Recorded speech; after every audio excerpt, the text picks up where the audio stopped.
सभी लोगों ने जिधर अत्याचार हो रहे हैं राजस्थान के अंदर, चाहे वो कीटौलिया गांव का हो, चाहे वो प्रेमपुरा का हो, चाहे भादरा का हो, चाहे वो धोली गांव का हो, इन सारी घटनाओं के बारे में आपके सामने रखा। यही नहीं कि सिर्फ हनुमानगढ़ में ही होती है। हनुमानगढ़ के आप बाहर निकल के चाहे आप गंगापुर जाइए, चाहे बैरबाग में जाइए, चाहे जैसलमेर जाइए, चाहे जालौर जाइए, चाहे सरोही जाइए, चाहे बीकानेर जाइए, चाहे चूरू जाइए, चाहे न्यू जाइए, इवन दौसा, अलवर, भरतपुर, आप सब कहीं देख लेंगे। इधर जब से इधर पहले बीजेपी की सरकार रही, तो अभी इधर दलितों के आदिवासियों के ऊपर अत्याचार हुआ है, और इधर कांग्रेस की भी सरकार आई है तो अभी दलितों पर, आदिवासियों पर, गरीबों पर अत्याचार जारी है। अभी एनसीआर की रिपोर्ट आई है, जैसे हम कहते हैं नेशनल क्राइम रिकॉर्ड ब्यूरो। उस रिकॉर्ड ब्यूरो के तहत रिपोर्ट ये आई है कि पिछली बार ज्यादा दलितों पर, आदिवासियों पर, गरीबों पर अत्याचार इस कांग्रेस की सरकार में हुए। और आप सब लोगों को पता है, ये बात कहा भी है, जैसा राजा वैसा राजा।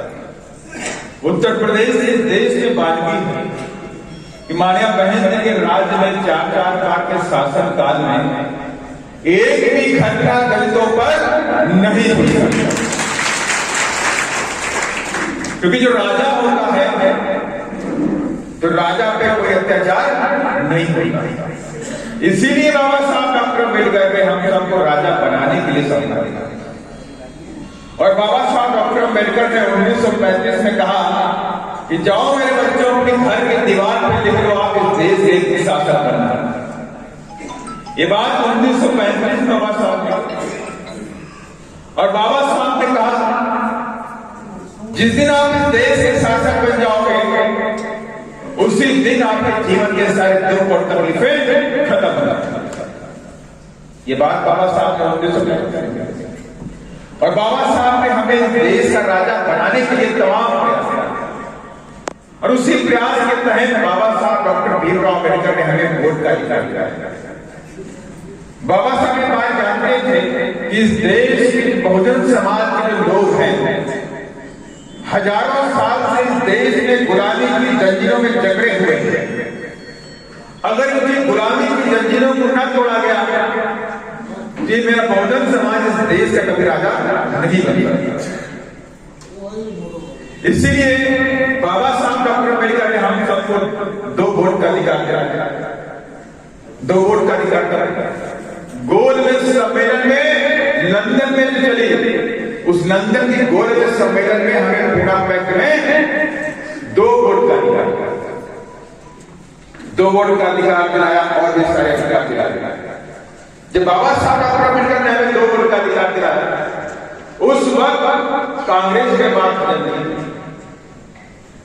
कांग्रेस को बात बदलती हुई कि कम्युनल अवार्ड बाबा साहब डॉक्टर अम्बेडकर इस देश के दलितों, पिछड़ों, गरीबों, आदिवासियों से लेकर आए हैं, क्योंकि उस वक्त ओबीसी नाम की कोई चीज नहीं थी।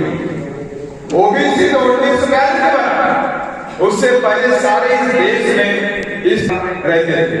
माने कि सबसे पहले राजपूत, ब्राह्मण, क्षत्रिय और माने कि क्षत्रिय, ब्राह्मण, क्षत्रिय, वैश्य और शूद्र। उस सिस्टम के तहत इस देश में काम बाबा साहब डॉक्टर अम्बेडकर ने हमें 2 वोट का अधिकार दिलाया। कहा अगर 2 वोट का अधिकार मिल जाएगा और भी सारे अधिकार मिल जाएंगे, ये मेरा जो बहुजन समाज है कम से कम अपने पैरों पे खड़ा हो जाएगा, इस देश में मान सम्मान के साथ। लेकिन ये बात कांग्रेस को अच्छी नहीं लगी, कांग्रेस के गांधी को नहीं अच्छी लगी। इन लोगों ने कॉन्फ्रेंस किया, कहा बाबा साहब डॉक्टर अम्बेडकर ने 2 वोट का अधिकार लेकर आए, तो अधिकार, जिसका अधिकार का नाम था कम्युनल अवार्ड लेकर आए हैं। अगर ये अवार्ड बाबा साहब डॉक्टर अम्बेडकर इस देश में लागू करा देंगे, तो गरीबों के बच्चे जो हमारे सामने जमीनों में बैठते हैं, इस सिंहासनों पर बैठ सकते हैं। इसलिए उन लोगों ने बड़ी चालाकी के साथ उस कम्युनल अवार्ड का विरोध किया। 24 सितंबर 1932 ये दिन हमारे देश में काला इतिहास है। 20 सितंबर 1932 को गांधी जी ने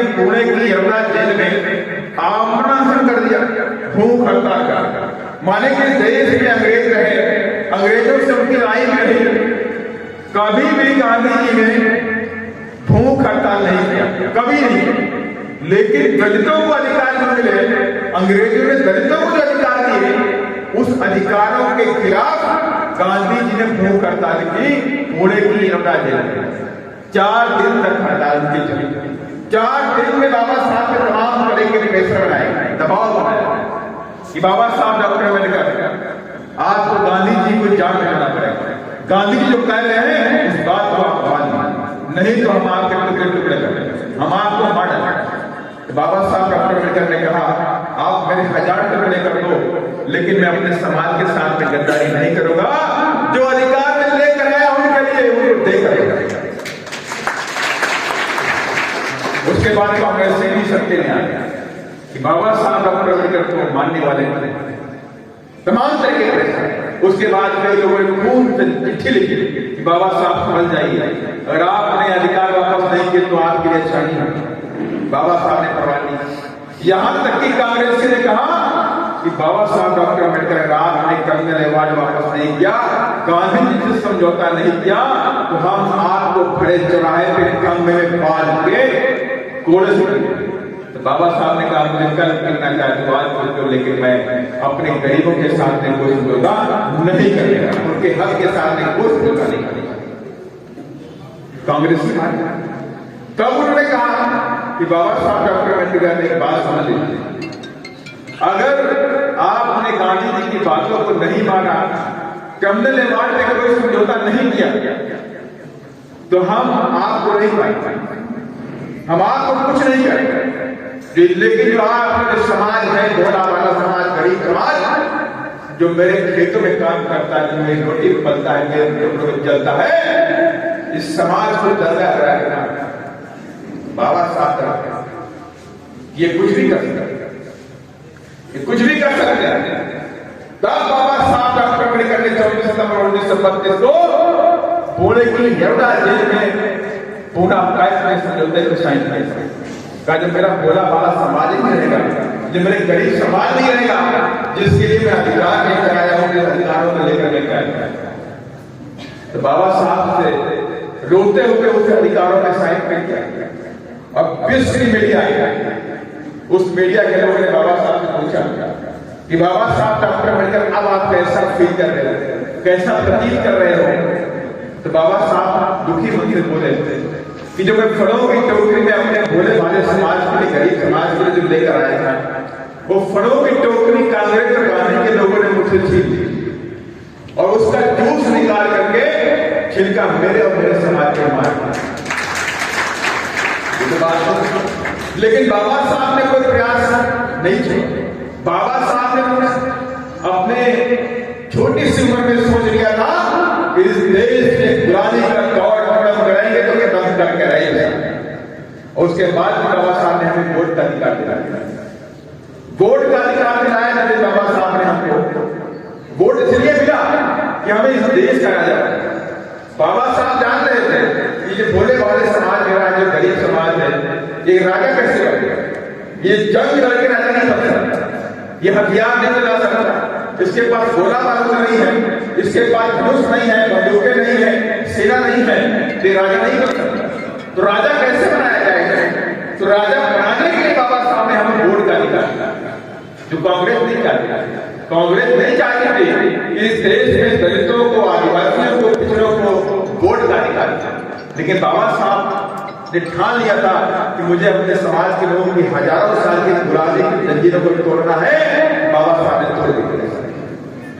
और जिस दिन बाबा साहब ने हमें वोट का अधिकार दिलाया, उस दिन आप बाबा साहब के बारे में सुनिए। उनके साथ में रहने वाले सोमनाथ शास्त्री, जिन्होंने किताब भी लिखी, उन्होंने कहा कि 25 सालों से बाबा साहब के साथ साया बनकर रखा, उनकी सेवा मैंने की, उनके लिए खाना बनाया, उनके कपड़े धुले, सारा काम बाबा साहब बनाने के। लेकिन बाबा साहब के चेहरे पे मैंने कभी मुस्कान नहीं देखी, कभी भी मुस्कान नहीं देखी, कभी भी हंसता हुआ चेहरा कभी नहीं देखा। इतने दुखी मन से, गंभीर मन से हमेशा हो रहा है।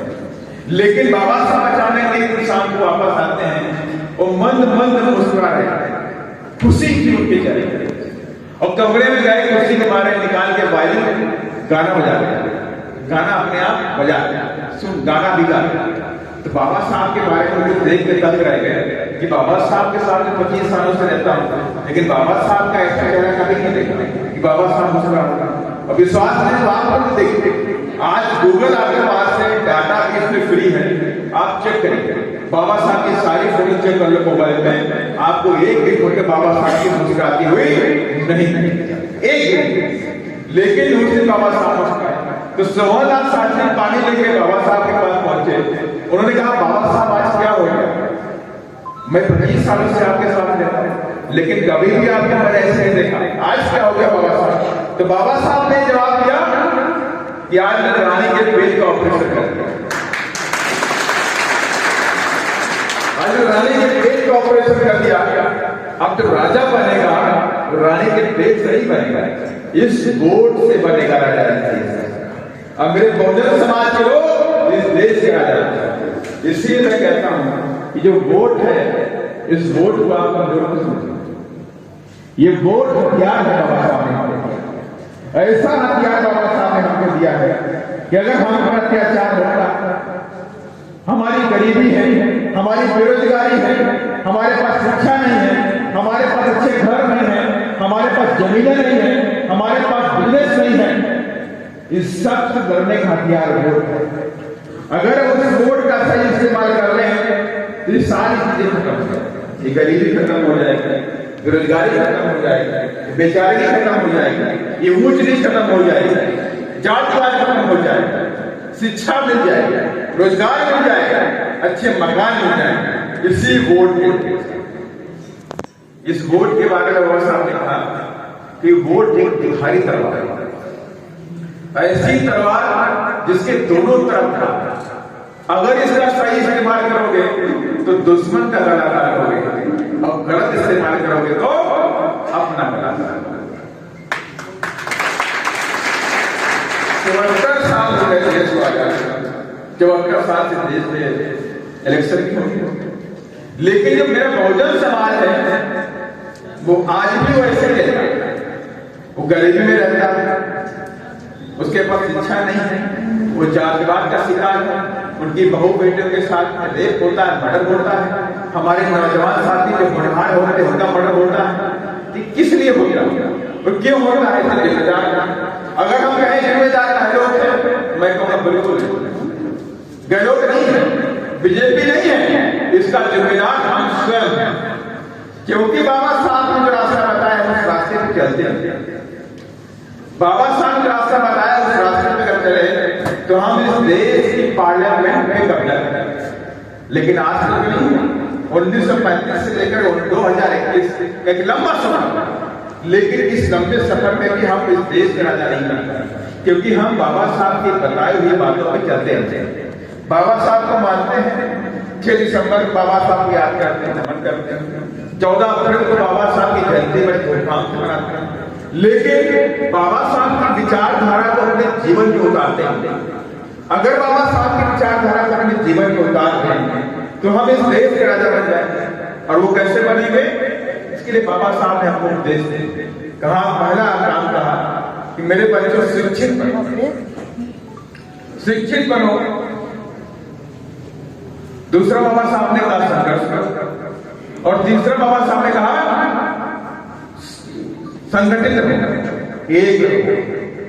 कहा मेरे बच्चों को रात के घर में 2 वक्त की रोटी है तो 1 वक्त की रोटी खाना, लेकिन अपने बच्चों को शिक्षित करें, क्योंकि शिक्षा वो शेरनी का दूध है जो पिएगा वो कहारेगा, शिक्षा वो शेरनी का दूध है जो पिएगा इसे शिक्षित भी अपने बच्चे को रखना।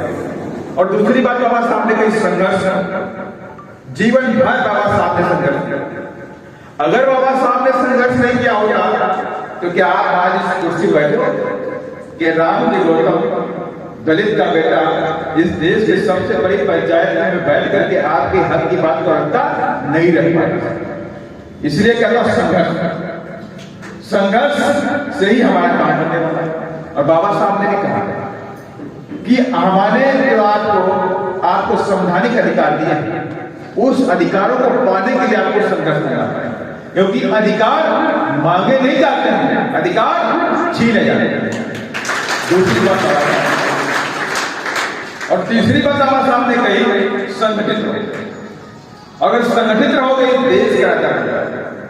अगर आप टूट गए तो राजा नहीं बन जाओगे। अगर मैं कहूं पूरे राजस्थान के अंदर जो मेरा डेमोक्रेटिक सिस्टम बना हुआ है, इधर मेघवाल, उधर हम जाए अलवर साइड में जाए, दौसा जाए, जयपुर जाए, जयपुर ग्रामीण में जाए तो बैरवा मिलता है। भरतपुर हम साइड में जाए, भरतपुर, अलवर, दौसा, धौलपुर, हमें कौन मिलता है? जाटो मिलता है। लेकिन आपस में इनकी बात नहीं करना।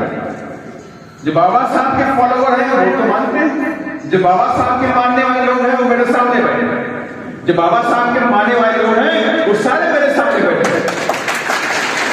क्योंकि बच्चा बच्चा भीम का टीम का बाबा साहब के मानने वाले सामने बैठे हैं। लेकिन अभी बहुत से लोग बाबा साहब को तो मानते हैं लेकिन बाबा साहब की विचारधारा को नहीं मानते। जो इलेक्शन आता है तो वोट किसको करते हैं?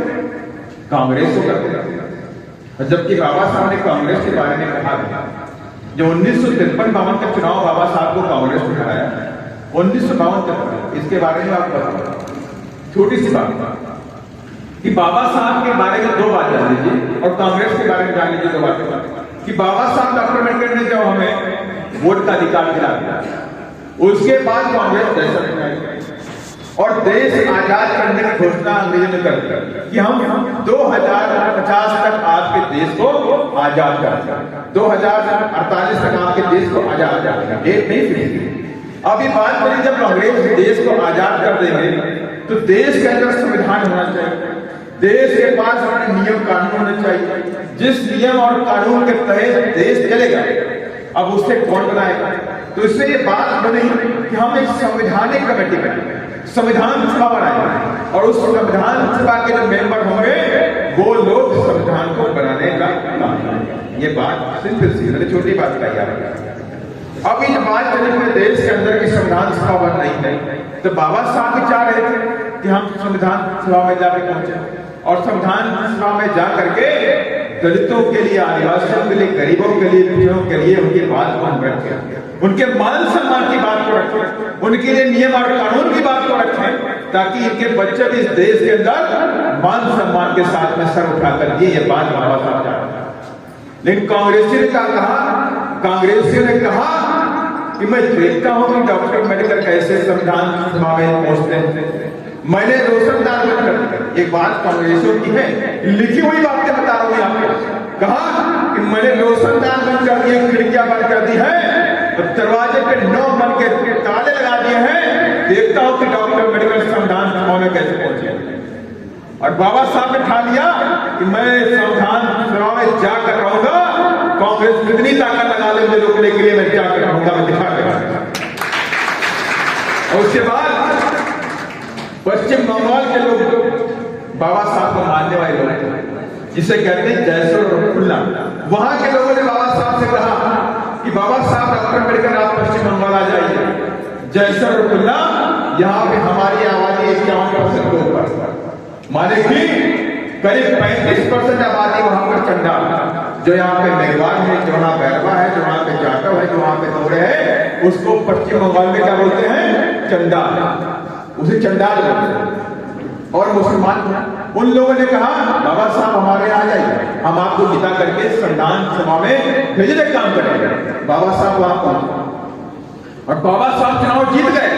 बाबा साहब भारी मतों से चुनाव जीत के संविधान सभा में प्रवेश कर गए। कांग्रेस को अच्छा नहीं लगा। कांग्रेस ने साजिश के तहत उस जो एरिया था, जिस एरिया से बाबा साहब जीत के आए थे, उसको पूर्वी पाकिस्तान बना दिया।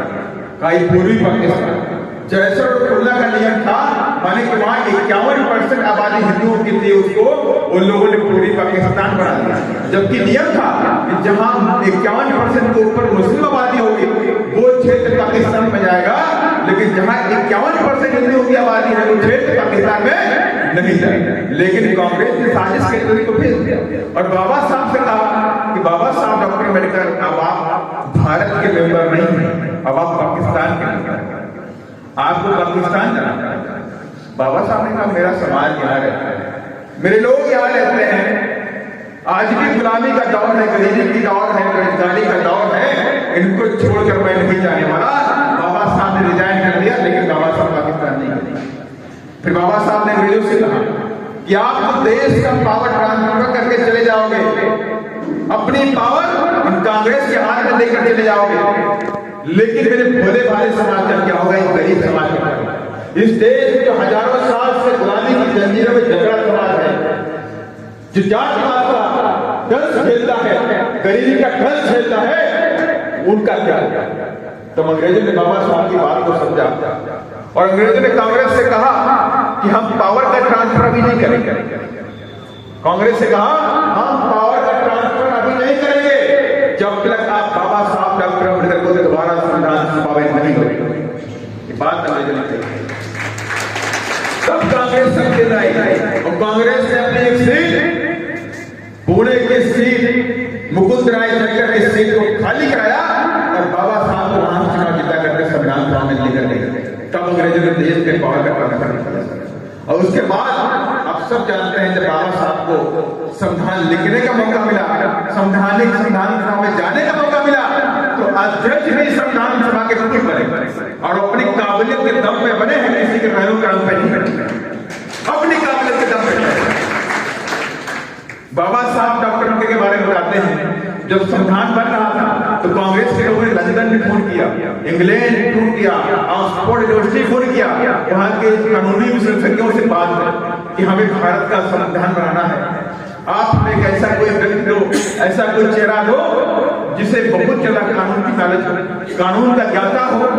तो उन लोगों ने कहा अरे चिराग मैंने अंधेरा, अरे आप में देश में सूरज रहता है और सूरज मेरे आप यहां ढूंढ रहे हैं अमेरिका में, सूरज आप ढूंढते हैं अमेरिका में। तो कांग्रेस की जब शक्ति में आ गई, ऐसा कौन सा व्यक्ति? कहा है डॉक्टर अम्बेडकर। डॉक्टर अम्बेडकर से अच्छा अगर आपके देश में काबिल व्यक्ति हमारे देश में नहीं है तो आपके देश में कौन होगा? ये बात होने को हुई। तब बाबा साहब डॉक्टर अम्बेडकर को इन लोगों ने काबिलियत के दम पर संविधान सभा का अध्यक्ष कर, और जब बाबा साहब को संविधान लिखने का मौका मिला तो आप समझ लीजिए हजारों साल की गुलामी को तोड़कर बाबा साहब ने उस गुलामी की बेड़ियों को तोड़ दिया। इस देश में दलितों को, आदिवासियों को, पिछड़ों को शिक्षा में, नौकरी में रिजर्वेशन दे दिया, मान सम्मान से रहने के लिए उन्हें कोई परेशान न करे, उनकी बहू बेटियों की तरफ कोई आंख उठाकर न देखे, उनको कोई जलील न करे, उन पर कोई अत्याचार न करे, उसके लिए भी नियम कानून इस देश में बना दिया, तमाम नियम कानून बना दिया। इसीलिए मैं कहता हूं अगर हम राजस्थान के राजा बन जाए तो हम कुछ नहीं करेंगे, हम सिर्फ बाबा साहब के संविधान को लागू करेंगे। बाबा साहब जो एक एक बातें संविधान में लिखी है उन एक एक बातों को लागू कर देंगे। मैं दावे के साथ मैं कहता हूं किसी गुंडे मवाली की हिम्मत नहीं होगी कि मेरी बहू बेटियों की तरफ हाथ उठाकर किसी की हिम्मत तक नहीं होगी। इसलिए मैं कहता हूं अगर आप चाहते हैं आपकी बहू बेटियां सुरक्षित हो, आपके बच्चे सुरक्षित हो, आपके नौजवान साथी सुरक्षित हो, तो आपको बाबा साहब का जो हथियार है जिसे हम कहते हैं वोट का हथियार, उस वोट के हथियार को 2023 में इस्तेमाल करेंगे, 2023 में इस्तेमाल करेंगे। और 2023 में हमारे महापुरुषों की विचारधारा पे चलने वाली अपनी पार्टी बीएसपी के चुनाव की हाथी का बटन दबा देगा। जितनी ताकत के साथ में आप बटन दबाएंगे हाथी का, उतनी ताकत हमारे बहन जी को मिलेगी और उतने एमएलए हमारे जयपुर में जाएंगे। और 60 एमएलए हमारे पहुंच गए तो यहां पे राजस्थान में बहुजन समाज पार्टी का मुख्यमंत्री 2023 से बनाकर दिखा देगा। मैं चैलेंज करके बोलूंगा कि जाओ भाई, जिसके अंदर हिम्मत हो वो मेरी दलित बहू बेटियों, गरीब बहू बेटियों की तरफ आंख उठाकर देख लेगा तो उसका अंजाम भी समझ आएगा क्या अंजाम उसका होगा। उत्तर प्रदेश का एग्जाम के अनुसार ऐसा उत्तर प्रदेश एग्जाम के अनुसार बड़े बड़े महाराजाओं को, बड़े बड़े गुंडे मवालियों का हमने जेल में ठोक दिया, डाल दिया, बड़े बड़े मगरमच्छ वाले लोगों जिसमें दलितों को, आदिवासियों को, गरीबों को ढकेलने का काम करते थे, ऐसे लोगों को ढहाने का काम उत्तर प्रदेश में हमारे गांधी ने करके भी दिखाया। इसलिए मैं कहता है बहुजन समाज पार्टी कोई पूछने वाली ऐसा हाल हम उत्तर प्रदेश की बात की कांग्रेस में न करें, अपने गांव पर मुख्यमंत्री बने। इसलिए मैं कहता हूं कि बाबा साहब की बातों को याद रखें। बाबा साहब की आप हम लोग मूर्ति भी देखते हैं, बाबा साहब की मूर्ति में उंगलियों का इशारा है और बाएं हाथ में संविधान, दाएं हाथ में उंगलियों का इशारा, बाएं हाथ का संविधान, दो बातें करता है कि मेरे बच्चों temple of power for your education, temple of power माने शक्ति का मंदिर। मेरे बच्चों जाओ उस शक्ति के मंदिर पे कब्जा कर लो अपने उठाए। ये बात बाबा साहब की हाथ में संविधान है। तो संविधान के बारे में बाबा साहब ने कहा कि मेरे बच्चों आपके शरीर में खून का और आंखों की कचरा जब तक है तब तक मेरे बच्चों अपने संविधान की रक्षा आप लोग करिएगा। संविधान की रक्षा करनी पड़ेगी। अगर आपने संविधान की रक्षा कर ली तो आप, मैं जिंदा रहूंगा, आपके दिल में जिंदा रहूंगा, हर वक्त में जिंदा रहूंगा। अगर आपने संविधान की रक्षा नहीं की तो मुझे मरा हुआ समझ लेना। इसलिए मैं कहता हूं कि हमें संविधान की रक्षा भी करनी, हमें शक्ति के मंदिर पर कब्जा भी करना। शक्ति का मंदिर कौन है? टेम्पल ऑफ पावर बाबा साहब ने क्यों बोला? बाबा साहब ने पार्लियामेंट को टेम्पल ऑफ पावर बोला, माने कि शक्ति का मंदिर। ये नहीं कहा कि उधर बहुत फेमस मंदिर है भाई, दौसा में एक मंदिर है कि जाओ उससे कब्जा करें, ये भी नहीं कहा बाबा साहब। बाबा साहब ने ये भी नहीं कहा कि तिरुपति बालाजी के मंदिर में जाओ कब्जा करें, ये भी नहीं कहा बाबा साहब। अगर कहा होता तो हमारे समाज के लोग जाके वहीं बैठ जाते, वहीं बैठ जाते, करोड़ों की संख्या में है, जाके बैठ जाते, कब्जा कर लेते। लेकिन बाबा साहब ने नहीं कहा। बाबा साहब ने कहा टेम्पल ऑफ पावर माने इन सारे मंदिरों की सबसे बड़ी शक्ति कहां पे है? इस शक्ति के मंदिर माने पार्लियामेंट में है, इस पार्लियामेंट में कब्जा। और आप समझ सकते हैं पार्लियामेंट इतनी ताकतवर है जहां पे संविधान लिखा था और उसी संविधान के तहत इस देश के भगवानों को भी न्याय देना पड़ा था। इस देश के भगवान को भी न्याय मिला इसी संविधान के जरिए मिला, जिसको बाबा साहब ने लिख कर दिया। इसलिए मैंने कहा वो टेम्पल ऑफ पावर है, शक्ति का मंदिर है, उस पर कब्जा करें। और कब्जा करने के लिए हमारे पास वोट की ताकत है, इतनी बड़ी वोट की ताकत है कि हम अपने वोट के जरिए हम उस पर कब्जा कर सकते हैं। इसलिए साथ में कहना चाहता हूं आप सब लोगों से कि हम बाबा साहब के फॉलोवर हैं। मानव श्री कांशीराम साहब के फॉलोवर, मानव श्री कांशीराम साहब दिल में बसते हैं, माने बहन जी हमारे दिल में बसती हैं। कहने को तो खून लाल है लेकिन मन से नीला था, एक खून हमारा नीला था। उस नीली क्रांति को हम 2023 में राजस्थान में दिखाकर भी रहेंगे, अपनी सरकार बनाएंगे। क्योंकि 2022 से लेकर 2024 इस देश में बहुजन समाज के लिए सत्ता का महासंग्राम होने वाला है।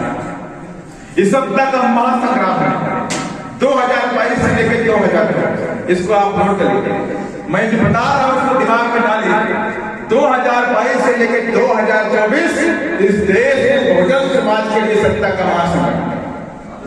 माने कि 22 में उत्तर प्रदेश का चुनाव है, 22 में उत्तराखंड का चुनाव है, 22 में मणिपुर का चुनाव है और भी चुनाव है, कई सारे 5 स्टेटों में चुनाव है। और 23 में भी 5 स्टेटों में चुनाव है, राजस्थान का चुनाव है, मध्य प्रदेश चुनाव है, छत्तीसगढ़ चुनाव है, तेलंगाना का चुनाव है, आंध्र का चुनाव है। और 24 में इस देश की गद्दी का चुनाव, इस देश की गद्दी का चुनाव। अगर आपने 2022 जीता, 2023 जीता तो 2024 में जीतेंगे और बहन जी को देश की गद्दी करेंगे। अगर हम लोग सबसे हुए, अगर रास्ता अगर बहुजन समाज के लोग चाहे एससी का हो, चाहे एसटी का हो, चाहे ओबीसी का हो, चाहे माइनॉरिटी का हो, चाहे गुर्जर हो, चाहे जाट हो, कोई भी हो, बहुजन समाज 6743 जाति में तोड़ा हुआ समाज, अगर ये लोग सक्सेस ना हुए तो क्या होने वाला? नई संसद बने नहीं बने, नई पार्लियामेंट बनेगी। और उनके लोगों ने कहना शुरू कर दिया कि नई पार्लियामेंट में नया संविधान लागू करेंगे। माने कि बाबा साहब के संविधान को वो खत्म कर। इससे पहले भी बोल चुके हैं, स्वर्गीय अटल बिहारी वाजपेयी ने पहले भी बोला अमरोहा की रैली में कि हम संविधान को बदलें। उनके मन में है ये उनके मन में बात है कि कम मौका मिलेगा हम संविधान को बदल देंगे। जिस संविधान के जरिए इस देश में गरीबों का हक मिलता है, जो संविधान इस देश में दलितों को, आदिवासियों को, गरीबों को मान सम्मान से जीने का रास्ता दिखाता है, उस संविधान को बदलने की बात होती है। और 2022 से पहले अभी जो बीजेपी की सरकार की सारी पब्लिक सेक्टर कंपनियां बिक गई, HPCL बिक गया, BPCL बिक गया, बैंकें बिक गई, LIC बिक गया, एयरपोर्ट बिक गया, एयरलाइन बिक गई, कई सारी बड़ी बड़ी कंपनियां, पब्लिक सेक्टर कंपनियां बिक गई। और अब वो रेलवे बेचना चाहते हैं, रेल की ट्रेनें बेचना चाहते हैं, पटरियां बेचना चाहते हैं, वो सब कुछ बेचना चाहते हैं। माने कि इस देश के अंदर आप समझ लीजिए कितना महत्वपूर्ण मैं बात कर रहा हूं। इस देश के अंदर जो बहुजन समाज के जो लोग हैं, इनके बच्चे पढ़ते हैं, संविधान का अधिकार दिया कि इनको पढ़ने का अधिकार, और पढ़ लिख करके ये बच्चे आगे बढ़ते हैं। फिर संविधान में ये भी लिखा है कि इनको नौकरियों में रिजर्वेशन मिलेगा, 27% OBC को और 15% SC को, 7.5% ST को। माने कि ये रिजर्वेशन संविधान में लिखा है। इन सारी कंपनियों में, चाहे रेलवे हो, चाहे एयरपोर्ट हो, चाहे एयरलाइन हो, चाहे बैंक हो, LIC हो, जो भी है, जो सरकारी कंपनियां हैं, उनमें जो भर्ती की जाएगी वो बाबा साहब के संविधान के अनुसार की जाएगी। माने उसमें SC ST OBC के लोगों को नौकरी दी जाएगी। होता नहीं होता, मिलती नहीं मिलती ऐसे। अगर मान लीजिए इस सारी कंपनियों को हम बेच दें, इनको हम प्राइवेट कर दें, तो क्या नौकरी मिलेगी आपको? क्या नौकरी मिलेगी बताइए आप? नहीं मिलेगी। और ऐसे समाज में पैदा हुए हैं कि आप चाय की दुकान भी नहीं खोल सकते, आपके हाथ में चाय बोलेगी, बिरयानी की दुकान भी नहीं खोल सकते। आपने देखा क्यों? एक बच्चे ने नोएडा में बिरयानी की दुकान खोली थी, याद है नहीं याद है आप लोगों ने? मेरे नौजवान साथी बैठे हुए आप, वो ज्यादा मोबाइल देखते रहते, याद है? उसको मारा और कहा ये चमचा बिरयानी कैसे? तो माने ऐसे हम जाति सिस्टम में फंसे हुए हैं। हम चाय की दुकान खोल नहीं सकते, हम बिरयानी नहीं बेच सकते, हमारे पास इतना पैसा है नहीं कि हम फैक्ट्री लगा लें, वो भी नहीं हमारे पास। हमारे पास जमीनें हैं नहीं कि हमारे पास 100, 200, 300 एकड़ जमीन है, या पूरे समाज जितने भी आप लोग बैठे हो सबके पास जमीन हो, ऐसा भी नहीं देखिए। तो आखिर समाज कहां जाएगा? क्या करेगा? माने की गुलामी करेगा, गुलामी के अलावा कोई दूसरा चारा नहीं। इसलिए मैं कहता हूं कि 2022 से लेकर 2024 हमारे लिए करो या मरो। 2022 से 2024 तक का महासंग्राम है, और महासंग्राम को जीतने के लिए हमें अपनी सेना खड़ी करनी पड़ेगी। और सत्ता का महासंग्राम जीत गए तो मेरे जो बहुजन समाज के लोग बैठे हुए हैं, इनके बच्चे आने वाली जनरेशन इस देश में मान सम्मान के साथ कोई पूजा नहीं पाएगा। अगर सत्ता का महासंग्राम हार गए तो इसी देश को गुलाम बना देगा। तब आपका बच्चा आपसे पूछेगा, आपका बच्चा आपसे पूछेगा, डैडी पापा आपने कुछ संघर्ष नहीं किया? महापुरुषों ने संघर्ष किया, महात्मा फुले ने संघर्ष किया, छत्रपति शिवाजी महाराज ने संघर्ष किया, बाबा साहब ने संघर्ष किया, छत्रपति महाराज ने संघर्ष किया, मानव श्रीकांत राम ने संघर्ष किया। तो आप तो इस देश में डॉक्टर बन गए, इंजीनियर बन गए, IAS बन गए, IPS बन गए, लेकिन आपने कुछ संघर्ष नहीं किया।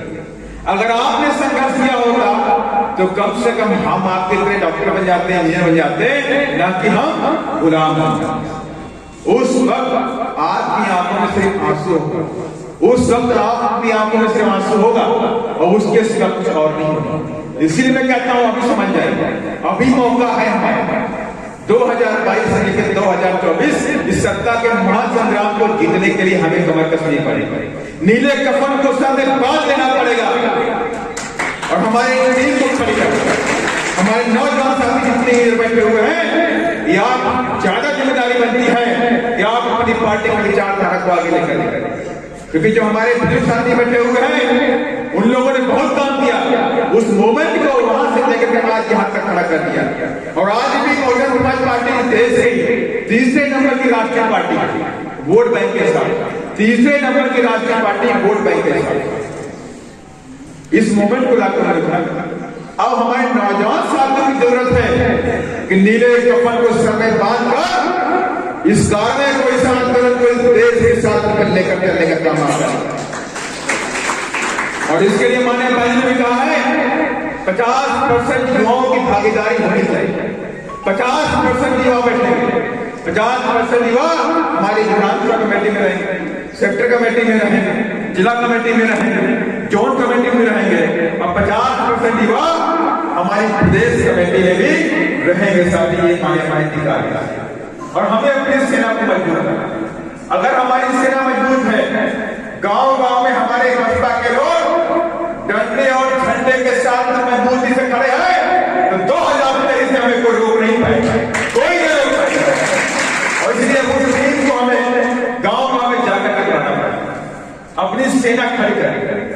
भाई जंग सत्ता का महासंग्राम माने कि 2700 साल पहले इस देश में बहुजन समाज से सम्राट अशोक शासक बना, पाटलिपुत्र रहने वाला सब बना।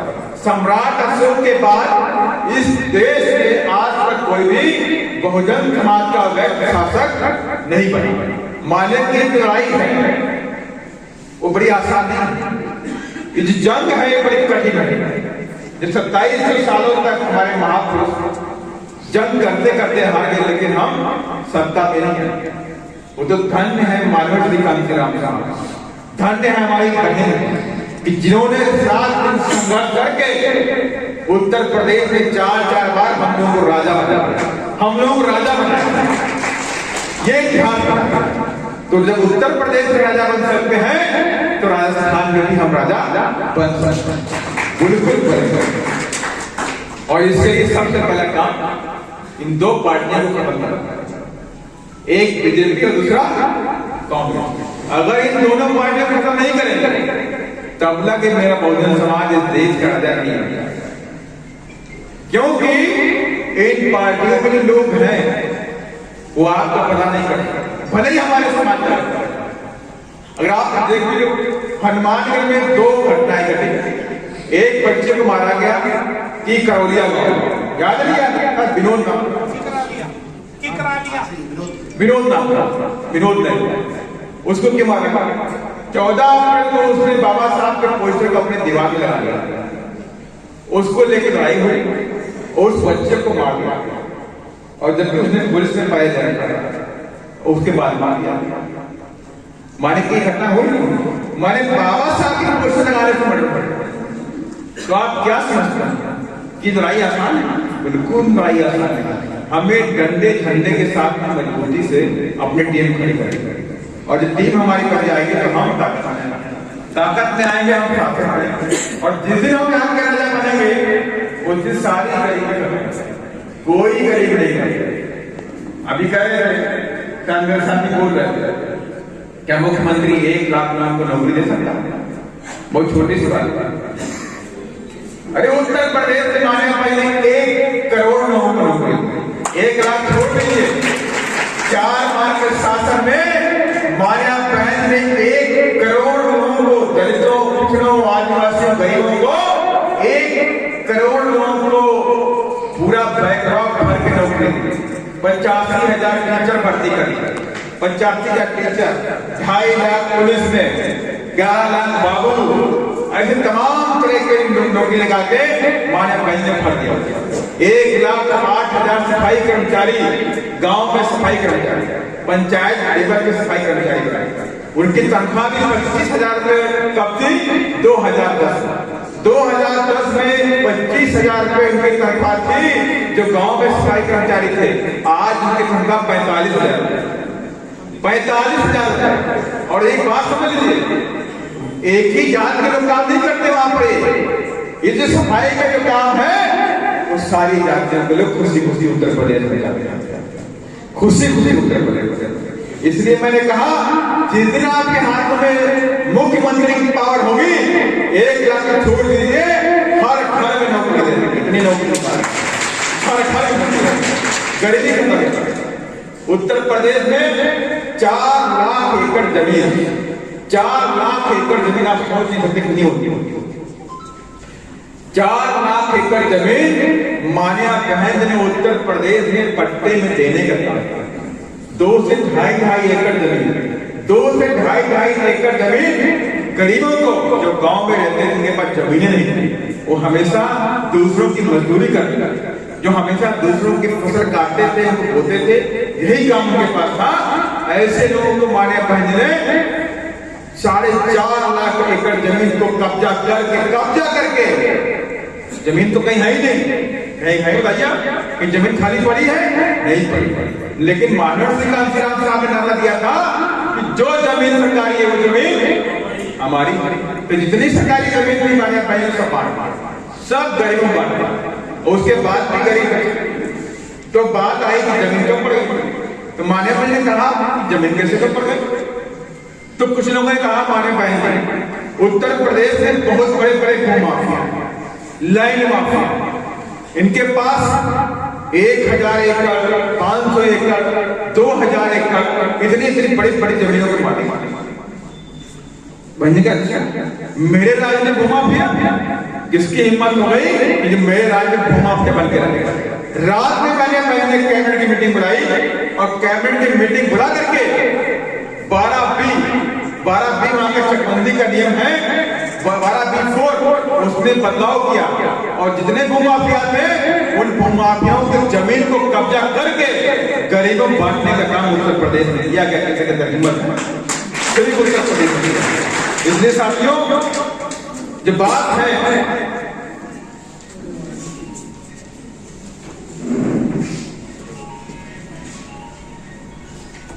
अभी मेरे सामने एक पर्ची आई है, गांव कलाना में धानक समाज उसको पॉइजन पिला के मार दिया। ऐसी घटनाएं देखिए आप न देखें, क्योंकि आप सत्ता में नहीं, आप शासक नहीं, और जो शासक होता है उनके साथ तो घटना नहीं होती। इसलिए मैं कहता हूं कि हमें हर हालत में सत्ता चाहिए। मैं एक थोड़ी सी बात खत्म करके अपनी बात को खत्म करूंगा। मैं अपने इलेक्शन के बारे में बता रहा हूं, राज्यसभा इलेक्शन के बारे में। राज्यसभा क्या हुआ? राज्यसभा वो है जहां बाबा साहब डॉक्टर अम्बेडकर ने संविधान को लिखा, जहां बाबा साहब डॉक्टर अम्बेडकर ने संविधान को पाया। राज्यसभा वो है जो 35 MLA से एक राज्यसभा सांसद बनता, माने 35 MLA जिसको वोट करते हैं राज्यसभा में जाता है। अब इसके बाद इतना लगाइए अंदाजा कि राज्यसभा में कौन लोग, राज्यसभा में बिरला जैसे अंबानी अदानी के लोग, अंबानी अदानी छोड़ दीजिए, बाकी आदित्य बिरला राज्यसभा में रहे। इस देश में सचिन तेंदुलकर का नाम सुना होगा, सुना नहीं सुना? वो राज्यसभा में। रेखा बच्चन राज्यसभा में, रेखा बच्चन हीरोइन थी, इतनी बड़ी हीरोइन। इसके बाद भी बहुत बड़े बड़े रईस लोग उधर राज्यसभा में बैठ रहे, माने कि जो अपनी 3-3 करोड़ की गाड़ियों से आते हैं, ऐसे लोग राज्यसभा में सांसद हो रहे हैं। लेकिन ये देश मान्या बहन जी की है कि मुझ जैसा एक छोटा सा गरीब घर से बैठा उन्हीं 3 करोड़ की गाड़ी में बैठने वाले लोगों के बगल में बैठता है और बाबा साहब की आवाज सहारने काम करता है। अगर मेरे समाज में कहीं आ जाती है दलितों पर, आदिवासियों पर, गरीबों पर, तो उनकी हक की लड़ाई करने का मैं राज्यसभा में करने काम करता हूं। तो ये देन किसकी है? ये देन मान्या बहन जी की है, ये देन बहुजन समाज पार्टी की है, ये देन मानव सिंह कांशीराम साहब की है, ये देन बाबा साहब की सरकार है कि हम जैसे जो गरीब लोग भी राज्यसभा में जाकर बैठते हैं। मुझे वो राज्यसभा जब मेरा इलेक्शन हो रहा था, अब आप समझ लीजिए कि मेरा इलेक्शन हुआ और हमें हराने के लिए माने कि वहां कांग्रेस के लोग, समाजवादी पार्टी के लोग, बीजेपी के लोग मिल गए, सब मिल गए। उनका एक ही उद्देश्य था कि राम जी गौतम को रोको, माने कि दलित के बच्चा राज्यसभा में जाना नहीं पाए, इसको रोको। और बीएसपी के विधायक को प्लानिंग के तहत बीएसपी के विधायक को, बीएसपी के विधायक को खरीद दिया, माने कि विधायक खरीदे गए। और जो हमारे सामने खड़ा था उसका नाम था प्रकाश बजाज, बहुत बड़ा बिजनेस, कई सारी कंट्री में उसका बिजनेस फैला। उसने कहा कि माने बहन जी के पास संदेशा भेजा किसी के जरिए, कहा कि बहन जी से बोल दीजिए कि राम जी गौतम का पर्चा वापस ले लो। आपके एमएलए के पास हम पार्टी फंड में 200 करोड़ देते, पार्टी फंड में 200 करोड़ देते।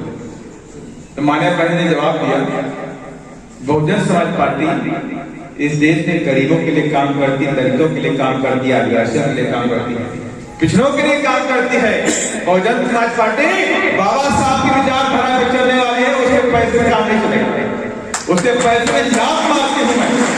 मैंने कहा उसके पैसे में लाभ मारती हूँ, मेरे लिए कार्यकर्ता मेरे लिए ज्यादा इंपॉर्टेंट है, महत्वपूर्ण है उसके 200 करोड़ रुपए से। उससे बोल देगा कि राम जी गौतम को मैंने आशीर्वाद दे दिया है और राजसभा में जाकर रहेगा, इसे रोकने की ताकत लगा रोक।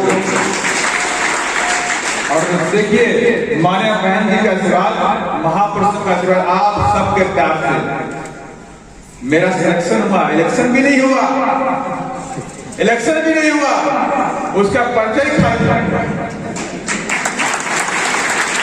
उसका पर्चा खारिज हो गया। तो माने के लिए देखिए बहुजन समाज पार्टी चलती है तो एक गरीबों की पार्टी है, गरीबों की विचारधारा, बाबा साहब की विचारधारा, मानवर साहब की विचारधारा, महात्मा फुले की विचारधारा, साहू की विचारधारा, उनकी विचारधारा में चलने वाली पार्टी अगर इस देश के अंदर एक पार्टी है तो बहुजन समाज पार्टी। वो धन्ना सेठ के सारे नहीं चलती, धन्ना सेठ के पैसों की चलती है।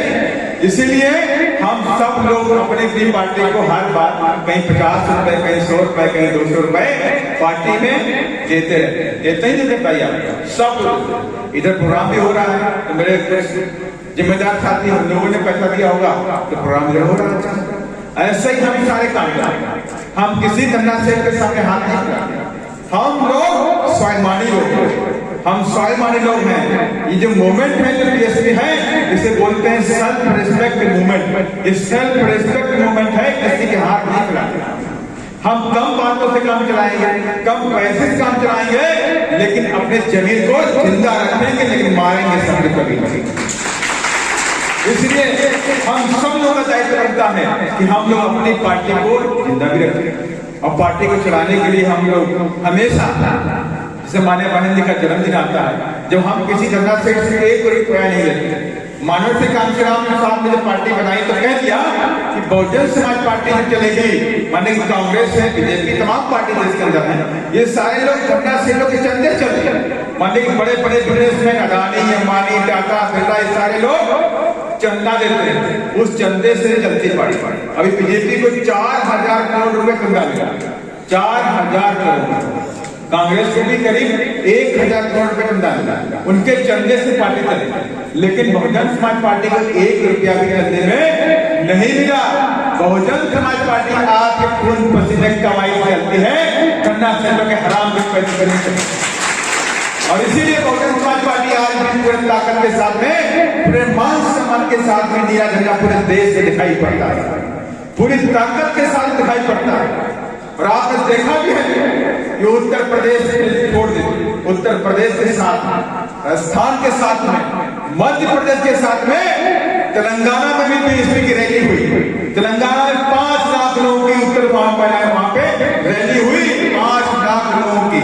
माने कि 2023 हम खाली नहीं जाने देंगे, 2023 में आपको राजस्थान के साथ तेलंगाना की सरकार बना के दिखाएंगे, इतनी ताकत के साथ। इसलिए बस आपके साथ की जरूरत है, आपके साथ की जरूरत है। आप सब लोगों को बाबा साहब की बातों को, बाबा साहब की विचारधारा को, बीएसपी की विचारधारा को, पार्टी की बातों को, मान्य बहन जी के संघर्ष को, मान्य साहब के संघर्ष को, इन सब बातों को लेकर के गांव जाए। जब गांव जाकर के आप अड़क चलाएंगे तब 2023 में हम नीला झंडा जयपुर की विधानसभा में फहराएंगे। इसी साथियों मैं याद करना चाहता हूँ, जितने मेरे साथी बैठे हो गए मेरे साथ, मैं जान रहा हूँ 1 घंटा हो गया, आप सब भूखे हैं, आप लोग भी जाना है, हमें भी अभी जाना है। कल मेरे साथ करौली मीटिंग लगी है, बहुत लास्ट में है उत्तर प्रदेश, उधर मीटिंग करेंगे, रात भर चलेंगे, रात भर चल के आए हैं, फिर रात भर चलेंगे, फिर मीटिंग। इसलिए अंत में कहता हूँ कि मेरे साथ आप लोग महापुरुषों के सम्मान में इतनी ताकत के साथ हमें लगाइए नारे कि गहलोत की कुर्सी हिल जाए, थर्रा जाए। ये बहुजन जाग है, बहुजन जाग है। बाबा साहेब अभी आवाज भाई, ये इस आवाज को कुछ नहीं होने वाला। 2008 में हनुमानगढ़ के सारे सीटों बीएसपी नंबर 2 पे थी, ठीक ही नहीं थी? बताइए। 2008 में बीएसपी हर सीट नंबर 2 थी। तो मैं चाहता हूँ इतनी ताकत लगा दो 2023 में हनुमानगढ़ के हर सीट बीएसपी नंबर 1 पे हो गया। इतनी ताकत के साथ बाबा साहब के सम्मान में, अपनी मान्य अध्यक्ष के सम्मान में आप